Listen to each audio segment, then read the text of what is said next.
You want this place where you got lush greenery, breeze, accessible to town, but yet far enough away to be peaceful. Then, in fact, that's where you would build a Columbarium. What? Columbarium is very peaceful if you think about it. Right? Yeah.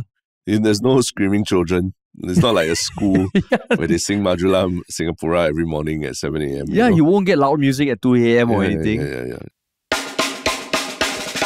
What's up, everybody? Welcome to another episode of Yala, your thrice weekly podcast where we talk about the hottest news with a touch of what, Terence? Good old humor. Good old humor, man. Yeah. How was the weekend, man? Christmas weekend. Was it jolly? Almost too jolly. Too jolly. Again, I'm here complaining about Christmas on Mondays. Right? Why, man? Why? I mean, I don't want to be a Grinch or what, but I guess maybe beyond a certain age, like 3 days straight of merrymaking is a bit of a strain on the body. But how would it be different if it was a Wednesday Christmas? There will still be Christmas Eve. There will still be Boxing Day. It's a little break in, like, there's a break of pace, right? Like a weekend, then, like maybe have 1 or 2 gatherings max over the whole weekend, right? Then you gear up for like Christmas Eve. And then Christmas Day usually is chill. Then next day back to work again, And then you got the weekend to recover. Weekends in a couple of days recover again. This one's like 3 days straight of like partying. And then boom, back at work again. Which we are, literally the day after. Today's Boxing Day and everything. I feel like I just went to Zouk out or something like, You got party privilege, You say you got parties all 3 days. That's party privilege, man. No, not even party. It's just like eating, like or hosting or visiting. I mean, not even hosting. I think even visiting and eating big meals and talking to people, all that.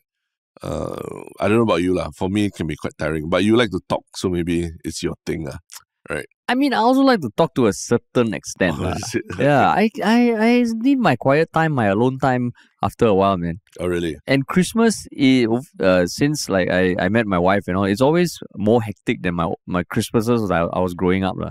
Which was like just a holiday. Yeah. Whereas now, there are festivities and it's actually fun. Yeah. But it's tiring, man. And last week, I think I was just thinking you were a whiner about saying that Christmas is on Monday. Yep. But then now I see your point. Now you see my point, right? Yeah. I see your point. Because last week I also wasn't entirely sure why I felt that way about it. And then as like it progressed, and I think my wife also turned to me like, oh, this is so tiring. Then I was like, because it's the Monday, 3 days in straight. By like Sunday, you're like, oh God, I need a break really, I mean, it's less about the 3-day thing because that would happen regardless, right? I think like, okay, at least for me, it stood out more because you don't have a weekend prior where maybe you can do your last minute gift shopping and all. Then you celebrate Christmas, then you don't have a weekend to recover. Wait, why would it happen regardless? Because there will always be a Christmas Day. There will always be a Christmas Eve. There will always be a Boxing Day. Right? Boxing Day is not a holiday, man. You work on Boxing Day. What are you talking about? See, you're so exhausted from your weekend. Oh, yeah. It hasn't occurred to you. Boxing Day is not a holiday, man. But there might still be dinners. Okay, so there'll be 2 days. It'll be 2 days. Yeah. So there's no 3 days straight thing. But even then, Christmas Eve is not a holiday. So anything that happened will be at night. Whereas this Christmas Eve, Sunday, it was like the whole day. Correct. Then the day before also was the whole day. Yeah. And then Christmas. And then, it's just... So but this only happens once every few years. Every few years, yeah. All right. Next year, I don't know when it'll be falling, what day it'll be falling on. But I think the other side of it as well, not just the, logistically 3 days of merrymaking straight. I think the other side of it is that there's I don't know, maybe over the years, too many movies, too many romantic comedies, or that. There's something about coming home for Christmas. Literally, there's a song about it. I'll be home for Christmas, all that. So it needs to be, the 24th, the Christmas Eve needs to feel like a little bit of struggle to finish all your work or to, get on the train and everything, to get home for dinner or whatever it is, to your loved ones or whatever for Christmas. Without that struggle, that tension of like finishing your work or doing, traveling a long distance to get home for Christmas and all, doesn't feel as shook. And that's why I watch too many movies. Yeah. So I'll admit, this is entirely like in my own head also. There wasn't that struggle, to from Christmas Eve to Christmas, to get home on Christmas Eve and finish your work and drop everything and all. Yeah. Is it? Sunday was just so relaxed already, and you already had been, merrymaking the night before. So yeah, You didn't have to do any last minute prep or like gift shopping or some stuff. No, you have to do that. Yeah. But because it's the weekend already, and usually weekends are already like, you already pack them with activities already, right? So you're already like, quite spent by Sunday already. So that's what I'm saying. Like, yeah. It's I mean, then this coming weekend is a New Year's weekend. Yeah. New Year's weekend. But any thoughts on that or not? No, New Year's, I think New Year's like not. No, but in fact, New Year's on a Monday, that means Tuesday, technically you're back to work, right? Yeah. But that's actually for most days of the week also is like that, right? But I mean, if it was a Friday, New Year's, of course, yeah, Friday would be best. Then Thursday night you can go hard and on Friday, then Saturday, Sunday recover. Correct, yeah. But yeah, I mean, it's still a festive mood. Yeah, party privilege, that's what. Yeah, Terence, you are a Grinch, lah. You are a Grinch. You start talking to you is just draining me of my festive mood, though. Yeah. And I'm sure like it's reinforced by all the quiet time you spend in church and everything also lah during Christmas. Yeah, on midnight on Christmas Eve.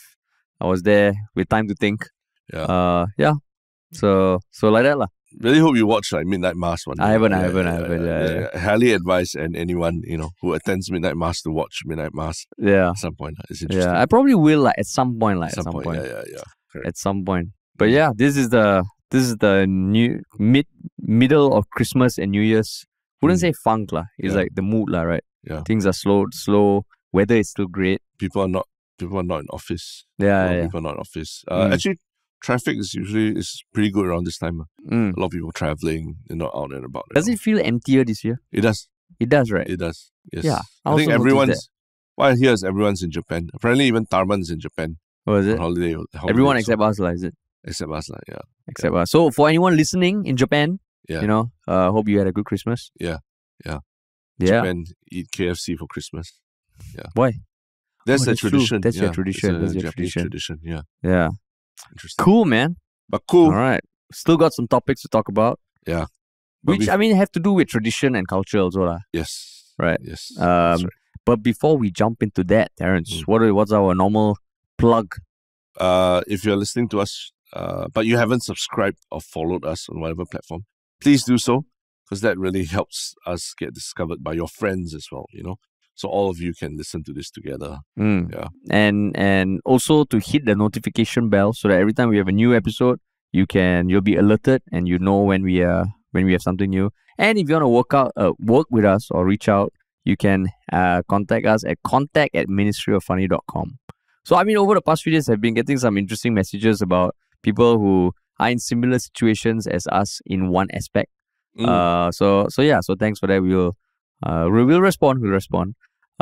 Similar situation in terms of marrying a Catholic person. Oh, okay, that kind of thing. I see. Yeah. Which is interesting, Like the more we share, the more we meet people who are in similar boats, I thought you were talking about people who can't stand Christmas on Mondays. I'm sure there are people listening to it and also resonating with that, Resonating with that. I'm sure. But yes, the first topic. There wasn't anything ground shattering. Right, but this first topic was an interesting announcement that came about on December 21st by the Urban Redevelopment Authority of Singapore, URA. So basically, the People's Park Complex is being studied for conservation. And then it's a bit polarizing because on one hand, you get the heritage lovers happy that this building, which is quite iconic, it was built in the 1970s, is going to be preserved. But for the tenants or for the owners of the shops and all, they are worried that it might affect the potential sale, the collective sale. Correct. So interesting. Do you have any attachment to the People's Park Complex?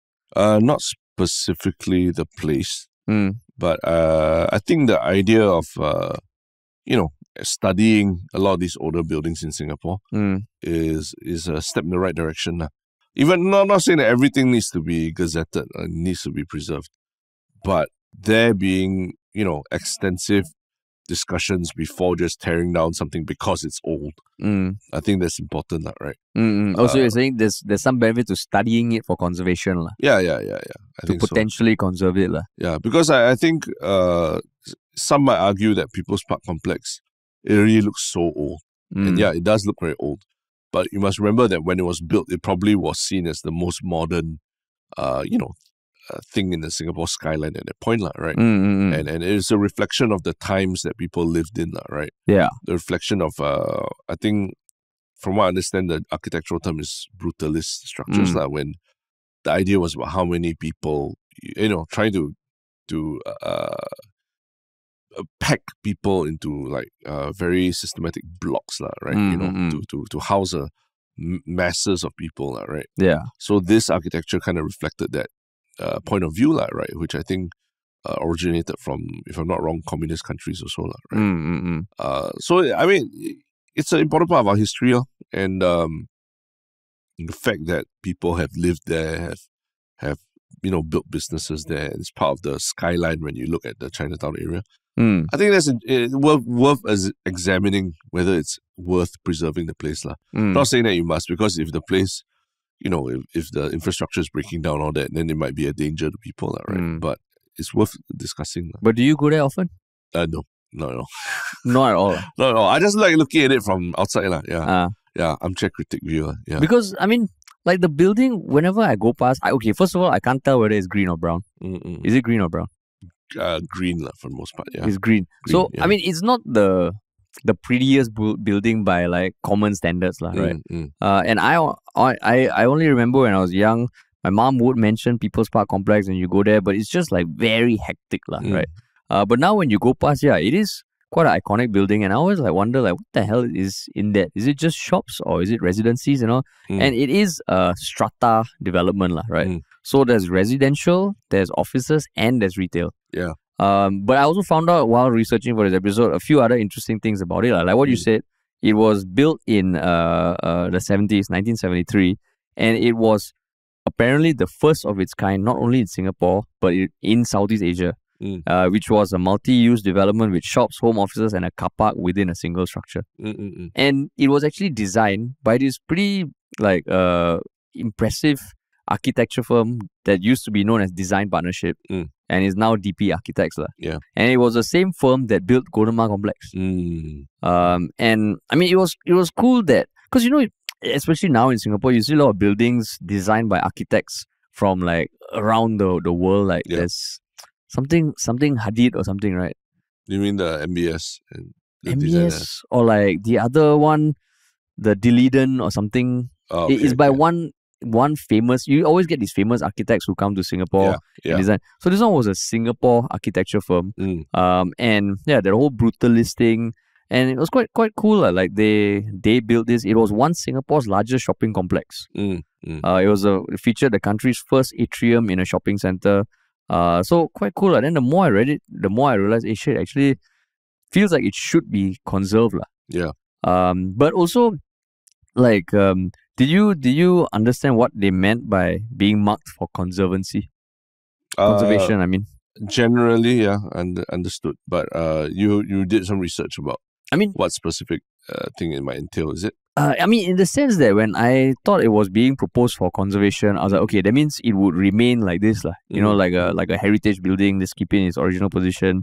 Because Golden Mile, I also always thought when it got sold, I thought it's going to be demolished. Yeah. But then apparently what happens is that the URA can, when it designates a building for conservation, it can still be sold. Yeah. But for anyone who buys it and wants to renovate it, you have more parameters that you have to work with.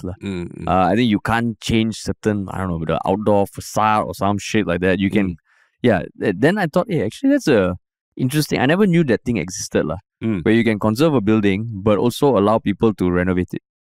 I think the minimum you can do is conserve the facade of the outside, right? Because I've seen that done for other buildings in Singapore. I believe there's one in the Geylang Bahru area.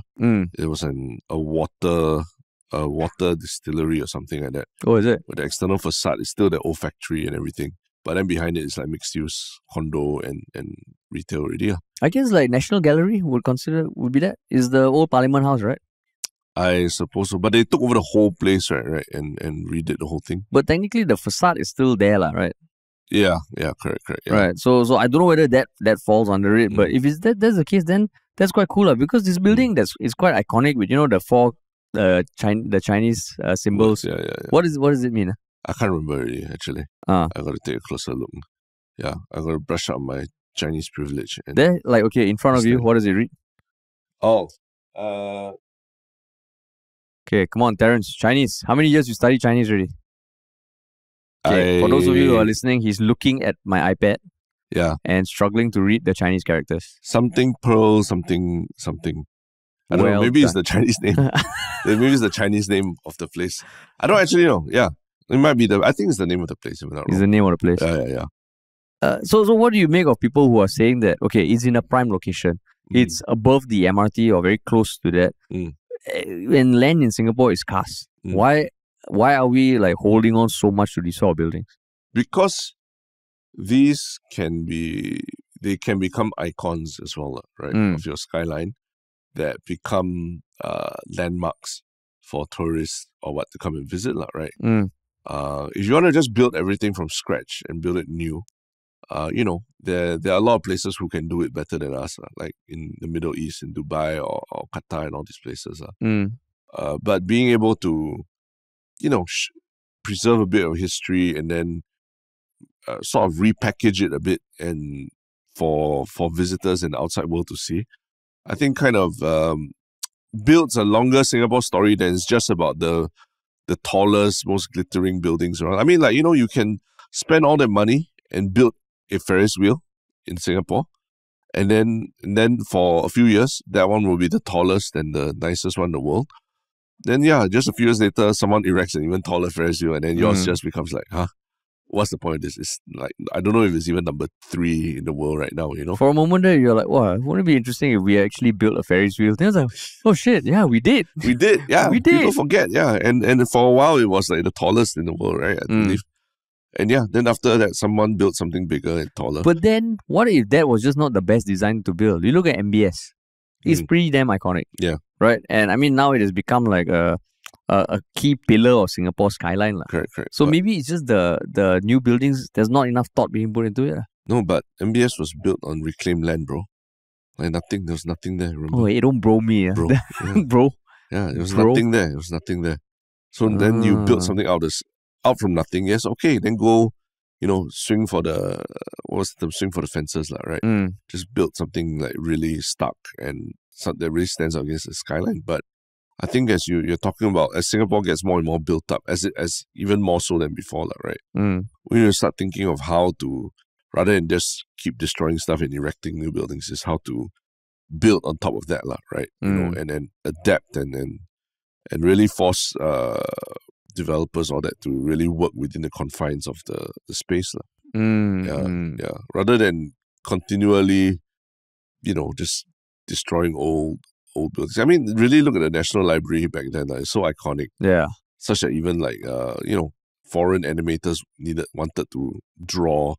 They created content based on that as well, but it made way for, I don't even know what's there right now. I don't even know what's in that space. It's just forgotten. So another landmark that could have been, repurposed for something else, just gone. And now the National Library is the one at Bras Basah, right? Yeah. Which, I mean, it's tall. There's a lot of economies of scale. But is it iconic? It looks like any other, I mean, the facade of the building, everything looks like any other like industrial building that you drive along PIE, you can see that, right? So nothing special, Yeah, so, but then what about like because ultimately there are people there who are hoping for a sale, right? And if it impacts them, because like for Golden Mile, right? I mean, People's Park Complex actually was trying for a collective sale before. Yeah. And I think it was kicked off when they managed to sell their car park for like 40 million years ago. Then in 2018, they tried to get a collective sale, but they couldn't get the 80%. And they were valuing it at 1.3 billion, I think. Now they're going for the same collective sale. But looking at Golden Mile as an example, right? I think they were trying to sell it for 800 million. They sold it for 700 million. Yeah. Because the concern for, I guess, the people who want to buy over is that if you have all these restrictions that you need to adhere to for conservation, then is it as enticing as being able to demolish it and build something new? Yeah.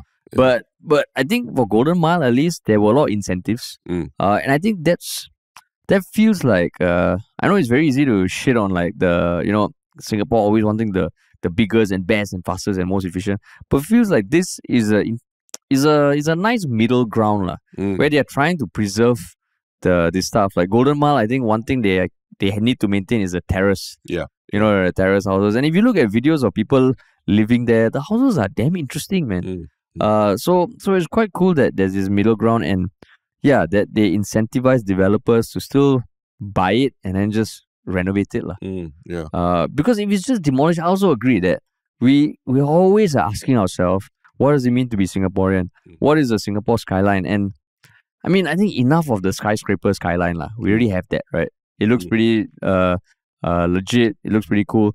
But there's so many interesting buildings in Singapore that feels like they should be preserved lah. Maybe they've come to a realization that we can't outspend Dubai or Qatar and all these places lah, right?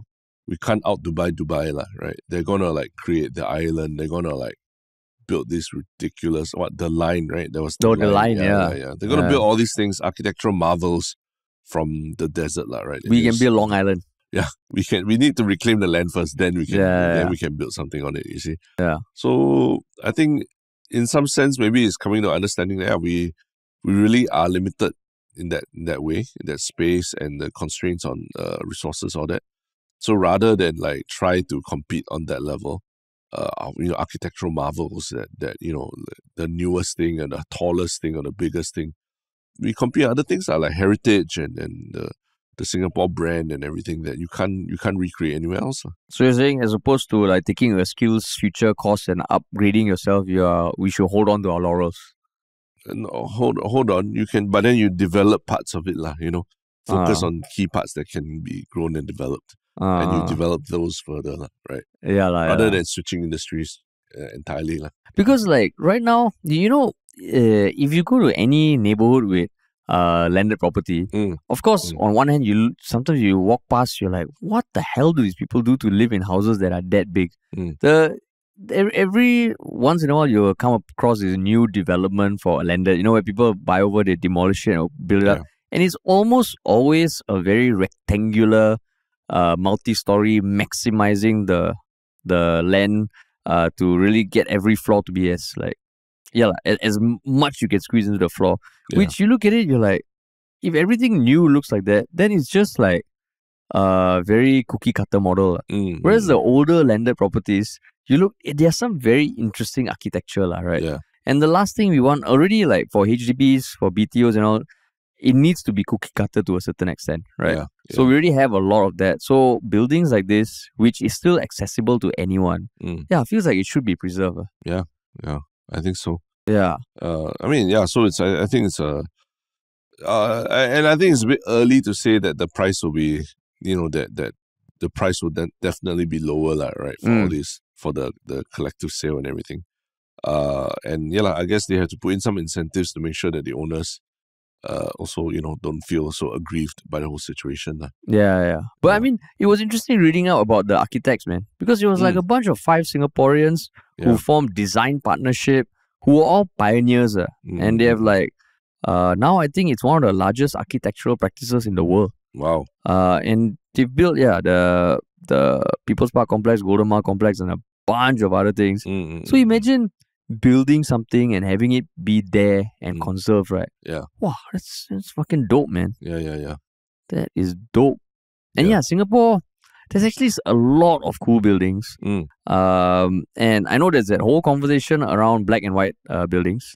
That's a whole different thing. But for stuff like this that it's accessible to people, or at least parts of it are, because it's a mall, I really hope it stays conserved. Yeah, because don't forget this heritage trails and all that can be part of your tourist offering in the future as well, right? Yeah. I remember going on all those Joo Chiat walking tours and stuff like that. They were really interesting, where there were even private homeowners who opened up their home for the public on these walking tours to just walk through and just look inside what a home in Joo Chiat looks like. Oh, is it? Yeah. So there was artwork placed inside, obviously, and then but they opened up the living room or what and allowed these people to just walk through. And it's a thing. There's stuff that people pay for, that tourists, some people are interested in heritage and architecture. They'll come in and they'll pay for these kind of things also. It's like, on my recent trip to Seoul, I mentioned that I got my face shaved by the oldest barbershop in Seoul. Correct. It was a bit troublesome to get to, and the guy took quite a while to shave my face, and I think he basically scraped off my face, because I don't think his blade was very sharp. But it was still damn cool. Like, it's been around for almost 100 years. And yeah, it's very quaint, and like they redid it. I mean, now there's aircon and stuff, but it was nice, and I think hopefully Singapore also we do more of that, because there is actually quite a bit of like these old ass buildings in Singapore, Yeah. A lot of interesting spaces. Yeah. It's just sad when sometimes the coffee shops. I don't know if you know any coffee shops that in a few years' time is going to be gone already, Not even coffee shops, like some bars and restaurants and all that. Just going to be gone. They'll be gone because they don't have the footfall or what to justify the rentals and all. So a lot of times now, I when I go and experience one of these places or experience a new restaurant and all, first question that pops in my mind is, will this place be around in a year? Just looking at the crowd and everything. You mean like when you walk into Flash Coffee and all, you just wonder, like, will this place be around in a year? No, I'm talking about what, like those sit-down restaurant kind of experiences. Like, I had a very good time, good meal, everything. And you just realize like there's a high chance that this place won't be around in a year's time. And what you're experiencing is a very limited experience, which is what you're paying for, right? This is just a, right time, right place. You living in this moment and celebrating this occasion with your significant other, coming to this restaurant when it's not in the red yet and still around. So, just appreciate each of these experiences like just once in your lifetime. But then do you like hug the waiter on the way out and say all the best I don't. in your future endeavors? Because they'll come and go. They'll come, they'll go. There'll be new ones coming to take over. None of these. We have very few like F&B establishments that are last iconic. forever. Iconic. Yeah, man. But speaking of, since we're talking on the topic of trying to, conserve a building that has been built, there's another group of people in Singapore who are trying to prevent the building from being built. They don't want the heritage involved with this building, right? Yeah. Also because it might affect the sale. Yes. A sale. This is like in another part of Singapore. It is near Sembawang, where residents are fearing that plans of a new Columbarium complex may affect their property prices in future, or on-block deals of their condominium apartments. So I think this was proposed recently, that there is this one T junction. I think it was announced on 18 December. That there are plans to build this Columbarium complex along Sembawang Road. And the residents nearby are all just saying that you get a bunch of anecdotal stories covered in this article. So they said they bought a property there as they appreciated the unblocked views, serenity, and lush greenery of the estate while being close to urban areas. But basically, a few of them voiced out to this in this Today article saying that if they've tried to sell before, or there was a collective sale that was tried for one of the condos there, Hong Hing Mansions, but it didn't come through because there was no buyer. So if there's this Columbarium here, there's even a less chance of a collective sale. And then of course feng shui, because there's a cross junction, and then it doesn't bode well for motorists passing by. So I mean, is there like, okay, so columbariums is basically where there's cremations that happen. And I don't think it's tied to any given religion. Right? Because I've been to even my dad was cremated at Mandai, I think. Yeah, Mandai. So it's just a place where people get cremated. Right. But like the feng shui thing, is it are you familiar? I mean, that's the thing, the feng shui thing, like there's no right answer to that, right? Yeah. So I think what they're saying here is that because the columbarium is planned to be situated at a cross junction. So I think according to this thing, they're saying that the feng shui, the columbarium shouldn't be so out in the open. It's like projecting its bad luck onto anyone who passes that junction, right?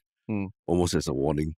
But that's the thing, I mean, feng shui, I've heard a lot of different sorts of things about, putting a frog here or a bull there, a statue of a bull there in a direction that you can do to counter all these things, like, you know.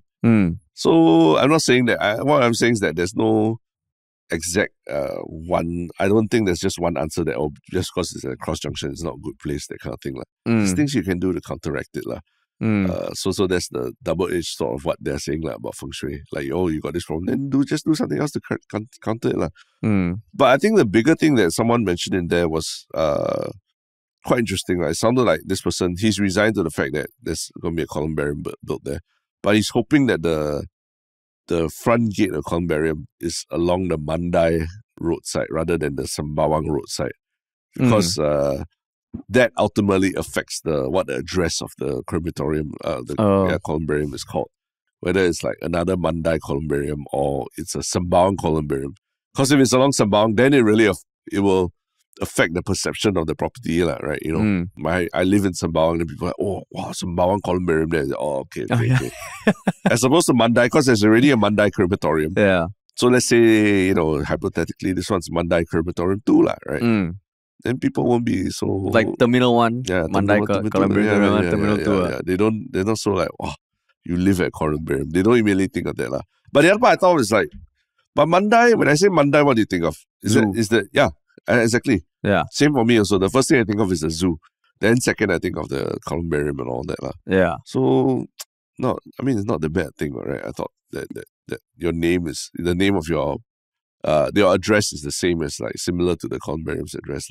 Yeah. So I mean, that's why, like, when reading this article, I couldn't help but feel like, this is the whole not in my backyard thing, Yeah. NIMBY, right? Yeah. Because literally certain quotes I'll read, you know, when we bought the property back then. So this is from someone who lives in a landed property with his wife and daughter. When we bought the property back then, we decided on it because the area here is very breezy and peaceful. But now the government suddenly wants to build another columbarium. It's not fair to residents here.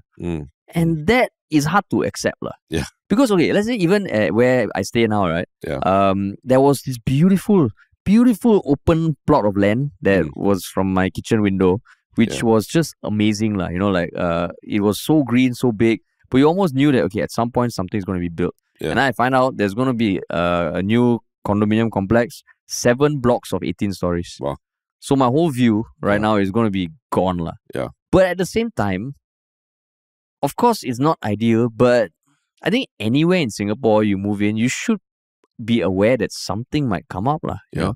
Yeah. So that's one thing. When I read this, I'm like, guys, just you can't have your cake and eat it too. You want this place where you got lush greenery, breeze, accessible to town, but yet far enough away to be peaceful.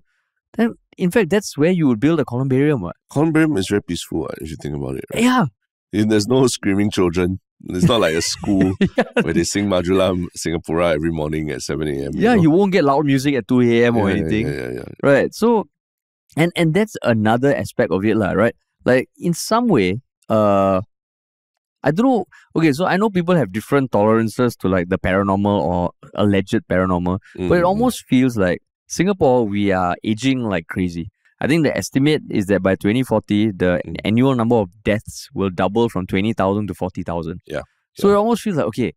And as you get older also, you kind of realize when you start losing your loved ones and all that, everybody's going to die, right? It's part of life. Yeah. It is what makes life special. So in some way, living next to a columbarium, I don't know, there's something, I wouldn't say poetic or anything, but it's like, okay, that's life, you know? Because in a linked article, there was this other thing that came up, an ash scattering garden. Have you heard about it? Yeah. Like there's this thing, there's this ash scattering garden in Choa Chu Kang.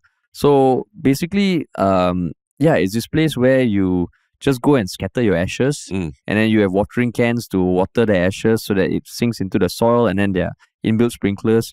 And I thought that was such a beautiful thing. Yeah. You know, like, and it was oversubscribed, you know, as they say, BTOs. This garden also was oversubscribed. Yeah. They received like 2,000, almost 2,000 applications for 900 slots. So it feels like, okay, maybe it's about time death becomes part of our infrastructure, you know. And I think right now, But don't you think it's kind of hypocritical? Why? Of you? Why? Because you are also one of the creators of a a horror comedy series where we made fun of. I mean, one of the things was one of the ghosts was like she was left wondering because I think they built BTOs over a Columbarium, right? Yeah. No, a burial site, A burial site, yeah. So we are making content literally saying that a ghost will haunt a BTO because. But it's a comedy, lah, dude. It's a comedy. Hypocrites, yeah. We are poking fun at that. NIMBY, but then I go and make fun of it, you know. But yeah, I mean, I still don't say that I disagree with that. Yeah. Right. Like, in some sense, like, these burial grounds, I mean, Singapore is also land scarce, lah, right? Yeah. That's why I think, like, burial, I don't know whether there's even less incentives to bury now. Because I mean, for Hindus, I'm born Hindu, right? Everyone's cremated, lah. Yeah. Like in your family generally, like no, it's all cremation. Yeah, all no cremation, more right? burials for mostly, lah. Yeah. Yeah. So I think that is also something that at some point we need to understand. Like we need to live around death. Yeah. Right. Yeah. I think the people who will also, you know, benefit a lot from the Columbarium being built near residential areas, all these like sneaky sushi, ghost hunters, right? Yeah. They will love to go and create content around these areas. But in fact, Columbarium, it's almost like too organized. Like, I don't think ghost hunters go to Columbariums. That's true. Yeah. Right. They're probably kept out also for some. Yeah. It's like if you're a nature lover or a documentarian or wildlife photographer, you won't go to a zoo. Yeah. Not to say Columbariums are like zoos, but it's like an organized collection of a certain being, or past being. But do you think there's anything to, you know, cremation and all that, the, you know, smoke and all these things that come from cremated bodies? I think the smoke all is very well managed, right? It's not out in the open, right? Yeah. I think it's all contained. Yeah. And I mean, I remember the first cremation I went to at Manda. It's weird, lah, right? You see this glass thing and then you see the casket go into the incinerator. So, but at the same time, like, I think there's going to be more and more innovations around death. Yeah. And paying respects to your loved ones and all. Yeah. And a place like Singapore feels like the perfect place for that to blossom. Yeah. And I think, like what you said, learning to live around death, if anything. We also need to learn to live around old people. You know, like whether it's old folks' homes and things like that also, right? There are going to be more and more. And where I think the younger generation is getting a bit more accepting, right? That the last years of their life or what might not be, you know, in happy retirement or that, but, you know, spent more cooped up in a retirement home and all, because that's the reality of. Wait, the younger generation are getting more accepting of situations like that, of their parents, or for themselves. You mean years into the future? Years in the future, because I mean, none of the young kids today grow up like big families like how we did, right? You know, where there's some expectation of like being able to spend your, you know, retirement years with close to your family. You mean your big friends. Families, like you mean siblings or siblings and everything, yeah. Is it not our generation, our parents' generation? Our older generation. Yeah. There's this. Also, how many siblings you got, Terence? No. But there was this expectation that, you know, big family, and when you retire, then you can go and meet your friends or, you know, hang out with your uncles, aunties, all that. I think less and less so, right? There's this understanding that you sort of just got to look out for yourself, and if you can afford it, you know, to pay for your own place in the retirement home and just live out your days and all. Because I mean, the cost of living is getting higher, right? Exactly. So for people to get a space that is big enough to have their family and their parents, it's getting harder, lah. So you're saying that the future is like you're going to graduate from like once your kids leave, you get old, and then you move on to like the old people dorms. Yeah. It's like the zook out, like the hostel for old people. The Clarke Quay for old people. You know? Actually, that would be pretty fun, man. But it's one of those things that it must be either everyone or like. It's fun if it's everyone, you know. Yeah. Because now old folks home, I think the thing is changing also as this new niche of like old folk home, like luxury old folks home. Yeah. I don't know. I think in Singapore there's a one or two. I know way back, was it a politician or something said about old folks getting old in JB or something? Yeah. I think Khaw Boon Wan was. Khaw Boon Wan mentioned that. Yeah. Yeah. So I mean, it's just on every aspect, architecture, the surroundings, the people. Singapore's just getting older, right? So these sort of Columbariums, I don't know, man. Like you read that kind of thing where you're like, oh my god, it's not fair to the residents here. I think most people in Singapore, wherever you're living, there'll be something that comes up that might not be ideal. Yeah. So just everybody has to deal with it, lah. Yeah. Maybe It's about the like just the stigma attached to columbariums in some way. Maybe the experience, as much as they are very peaceful and all that now. Maybe just it's just generally seen as a negative experience, right? When people go there, and usually it's mourning the death of a loved one and everything. Maybe there can be more to be done to reform that columbarium experience. That's I'm not saying have like a mall, is it? I'm not saying a mall, but like what you said, the changing the people's relationship with death, right? Maybe some kind of museum or something that allows you to appreciate burial rites in Singapore or something that like how a natural history museum is one of the hidden. I think you and I we talked about it being one of the hidden gems in Singapore, right? Understanding the natural history in Singapore and the fact that we're not just this fishing village that turned into a metropolis overnight. There were a lot of animals and wildlife and fauna that have lived in Singapore and been there, right? And you go there, it's a bit morbid, macabre, the whole thing of looking at stuffed animals and all that. But it's also really informs you of your place in society, right?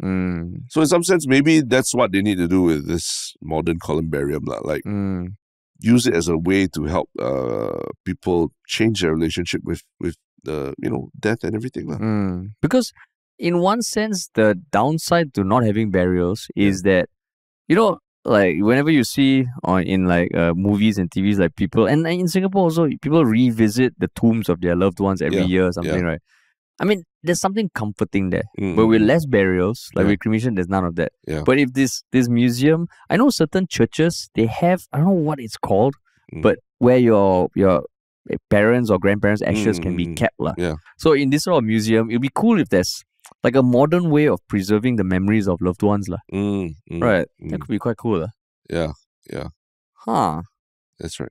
Yeah. I mean, that's not a shout out for Folklory, right? It's not a plug for Folklory. We did not plan this. Yeah, it's not. But I think, as a way, it means almost like a small physical manifestation in some way for people to commemorate a life or what, right? I think that it's still important to have. Or like a cool fountain or something. Yeah, one of those where you can just stand there and look. Not to say that it should be like the jewel equivalent for columbariums, but just something like a feature there, because now like the World War, that memorial in the middle of town, the one that just sticks up very tall. Yeah, the set. And then some people were arrested recently for skateboarding, for wakeboarding in the water. So I never knew that, but I guess when that place is situated as a memorial site, it needs there are laws protecting its use also. Like you can't just go and skateboard there, right?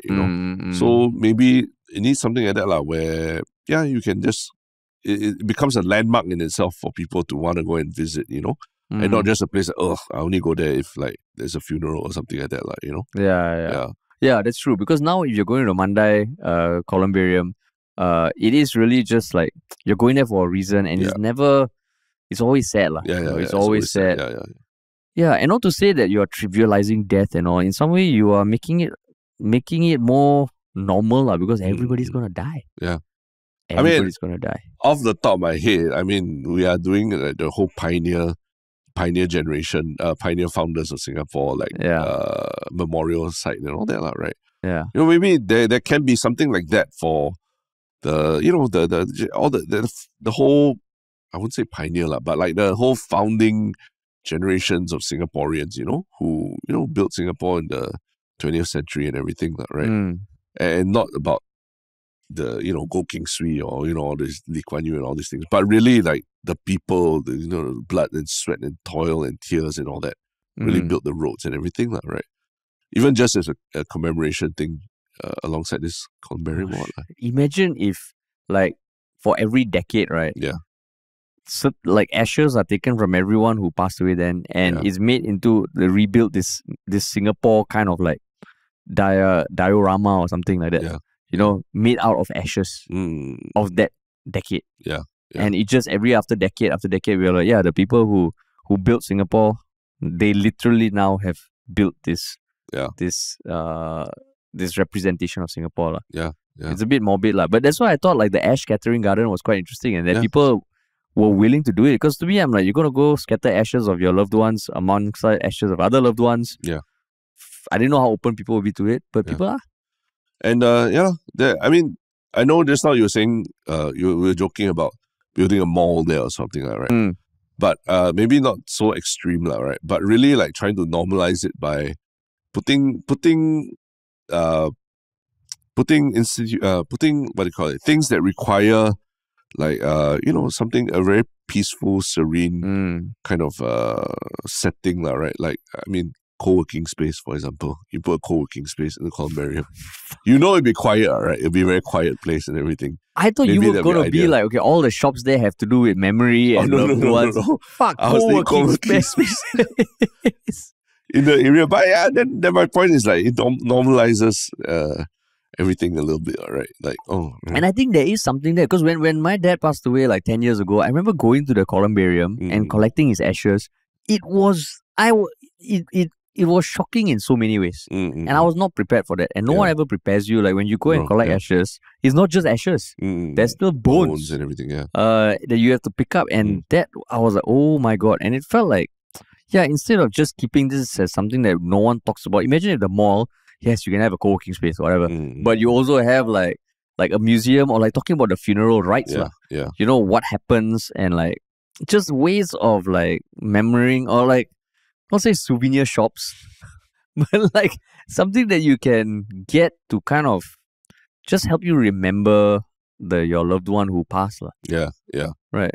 So So I mean, not saying it's the same thing, but like in Nuremberg, for example, where the trials of the war crime trials of all the Nazis were held, and Nuremberg was also like a parade ground for the Nazis during the war and all that, because it's seen as the traditional home ground of Germany, like the birthplace of German culture. There were a lot of Nazi monuments built there during the war that they have now converted into a museum. That it's not about celebrating what Germany was during the war, but it's about remembering the horrors that took place during that period.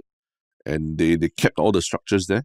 I think there was a lot of debate about whether these structures should be blown up or should just build over it, but they wanted to keep them there as a memorial, right? As a way to make sure the future generations never forget that this happened, and you can go there and get informed, and becomes a tourist destination that people also go to visit and all.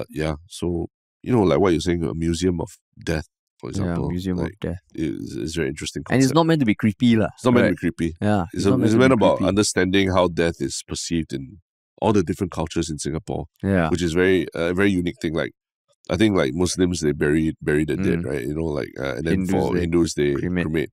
Now Chinese, mostly cremation also. Yeah. So it's just interesting to understand why there are all these differences, right? Or even around the world, because there's that one faith in India. I can't remember which one, but there's the Tower of Death, where you put the dead body on top of a tower. Yeah. Where I don't know whether Tower of Death, but you put it on top of a tower, so the body gets eaten by vultures and returned to nature, and then the bones fall through the gates. Then you hear that, you're like, oh my God, that is a different way of death, And then you also get some people who say when they die, their funeral, they want it to be like a carnival to celebrate their life as opposed to being sad. Yeah. So interesting, Interesting. A lot of opportunities. A lot of opportunities. Yep. Yeah. But yes, cool, man. At least it ended on a slightly brighter note. But what is your one Shiok comment to end? My one Shiok comment was something posted on our subreddit by Entire Reflection 954 3 days ago. So basically, the post was titled "Need Help Finding Episode on Specific Topic." So basically, the comment was, "Hi guys, congrats on having 472 episodes. Just started listening some months back. Been enjoying the company of the two musketeers. But sometimes the topic of getting screwed over while starting a company pops up during conversations. Something along the lines of you embarking on some business idea but didn't work out in the end. May I know if there have been podcasts talking about that? There are so many episodes. I need help finding the right one to start listening to. Thanks in advance." And of course, long-time Redditor Jungle Jimbo was immediately there giving some episodes.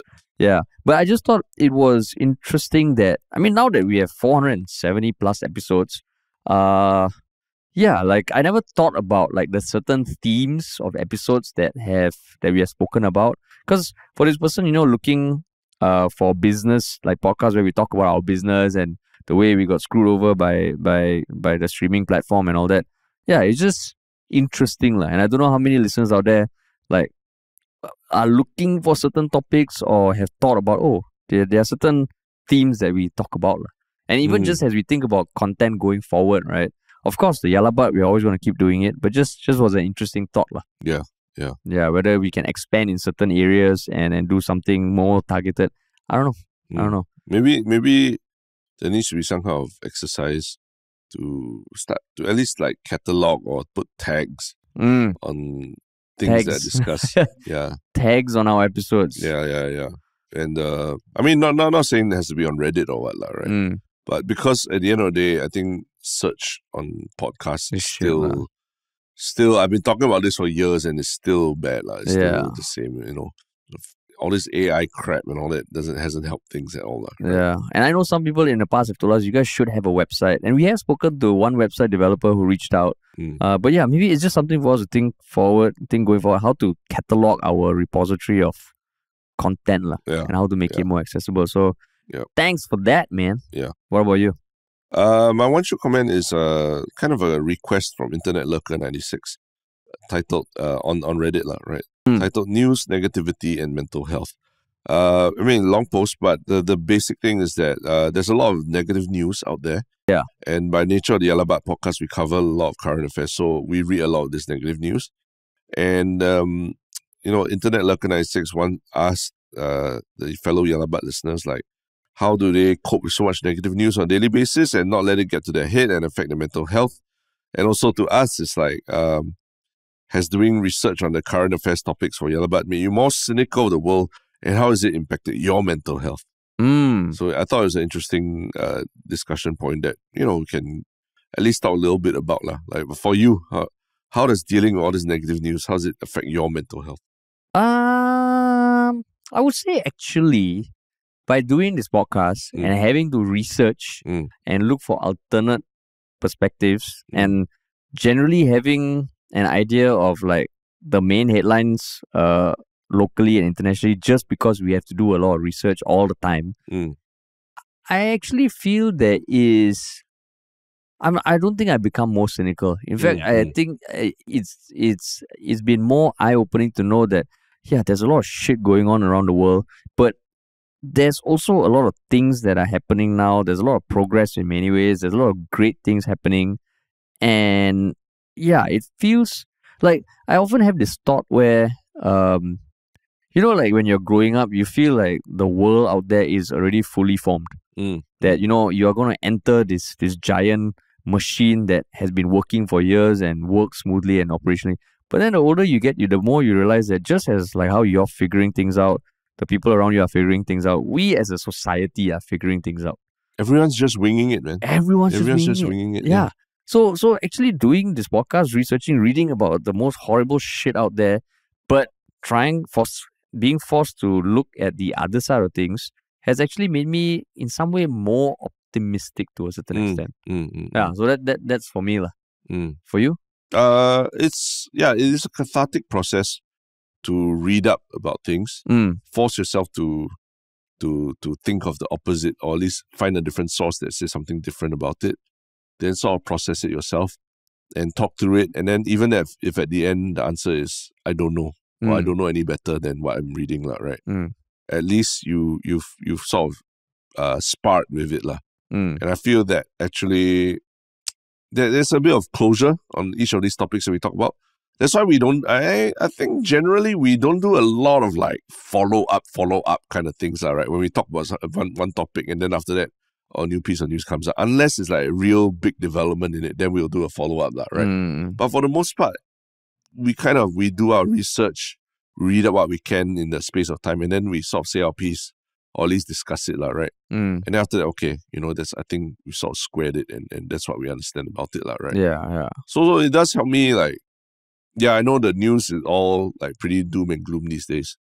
but it does help me to sort of contextualize and come to terms with, like this is the world that we live in. And in some ways helps you also appreciate the things that you take for granted sometimes, right? Yeah.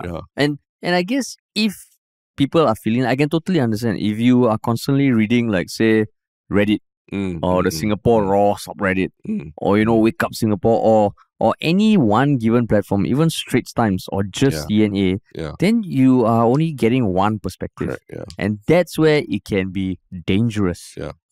Any platform you go to, even if it gives you good info, if you go down that path, right, even if it's too positive, if you read something that only covers the best news in the world, then it kind of like desensitizes you to good shit. So yeah, having to do research for the podcast and look at, Wake Up Singapore, Independent, CNA, Straits Times and all that, it actually feels like, oh, okay, then you're not sucked into any one spiral. So I think that is one way to combat it. Because otherwise it's damn easy to get cynical. It's damn easy to get cynical. Very, But yeah. I think that's our general approach to it. And that's how we've sustained it for like almost 500 episodes, right? Almost 500 episodes. Close, almost close. 500 episodes. Maybe we should do something next year for the 500th episode. Definitely, How about man. A podcast tour around Singapore. Podcast tour. You see all those comedians, singers, I'm going to launch my Eras tour Europe now. Singapore tour. From Punggol to Yishun to Jurong East to Marina Bay to Tampines. Maybe like during the Taylor Swift and Coldplay concerts, we park outside and record podcasts outside, that would be great, man. Yeah. That would be great. All right, cool. And what about your one Shiok thing, man? My one Shiok thing is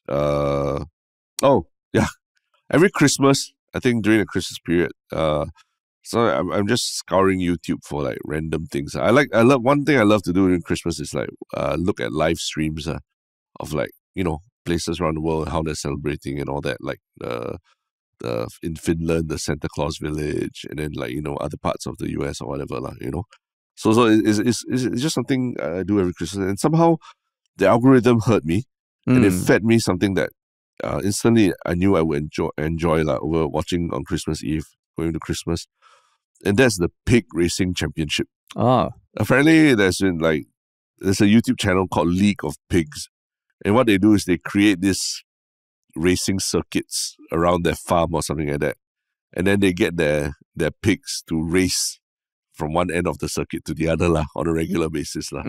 So imagine they just coop them up in a box, and then they open the box and the pigs all race out, and they go around corners and everything, and then there's a camera at every corner and then a camera filming them as they run. So like F1 like that. Yeah. Oh, is it? But pigs racing to the final pot of gold at the end of the race, which is usually one big vat of like food.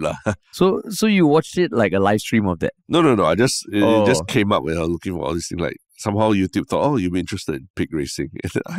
I just started watching. It's damn funny because like the commentator takes it very seriously, and like he comments like it's almost like a real F1 race like that. Like, oh, rounding this corner, and then Ginger takes the lead by doing this. And it's damn funny because sometimes the pigs like they put these fences for the race barriers, right? Yeah. But the pigs can smell that the food is like around the corner. It's like they don't have to go one big round to get to the food.